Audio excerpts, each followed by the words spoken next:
Hi, everybody, and good to see you on this Friday. I know it's been a really rough week for a lot of people, just with all the different news outlets and the different things that we're hearing.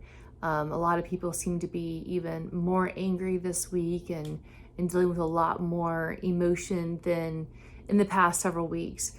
It's almost like we started getting to a place where we knew what we thought we were expecting, and then because everything in this has shifted and changed so quickly, there's still those shifting and changes, and it's almost like we feel like we're walking on unsettled ground, and that can definitely give us a lot of different emotions to navigate. And I know we talked about navigating all those different emotions last time, so I don't really want to go back through that again with you.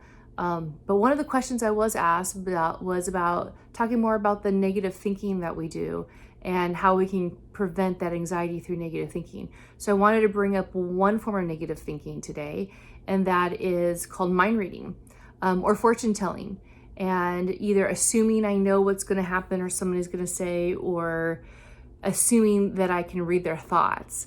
And whenever we do this mind reading, that I know you're going to say this, or I know you're thinking that, we set ourselves up for anxiety. So one way that we can minimize the anxiety we are feeling is to catch that thinking, to catch that mind reading thought, and to check it out.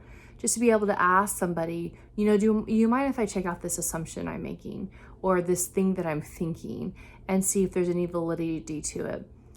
Oftentimes we get nervous or scared to be able to do that because it makes us vulnerable. We're not quite sure that we want to allow people to know what we're thinking, because it can kind of be a little scary or intimidating. I met with somebody earlier today who was mind reading for me, even when we were talking, and thinking that I was thinking that they were doing something that was very shameful. And in fact, I wasn't thinking that at all. My thoughts were very much turned towards how sad I was for them. And when I shared that with them, that I'm not thinking about shame, my thoughts are more about how I'm sad for you in this area, that was very, very surprising to them, because I didn't anticipate that. Oftentimes, those thoughts that we have come from somewhere in our past, some sort of tape or message that we had heard in the past, whether it's through childhood or school or whatever the situation was, kind of continues to play over and over and over again in our head.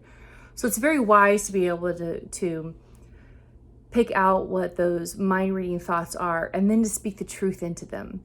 So when we were able to do that, this person's anxiety started to diminish right on the spot, because they realized, wait a minute, that isn't truth, and that isn't what you're thinking. And as a result, they were able to move forward with peace, and to be able to know that they're actually seeing themselves in a better light than they were beforehand.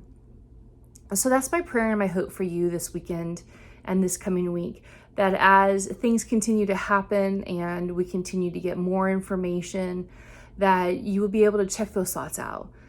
Figure out what the mind reading thoughts are and see if there's any validity to them. And if there's not, then get rid of them and continue to tell yourself the truth.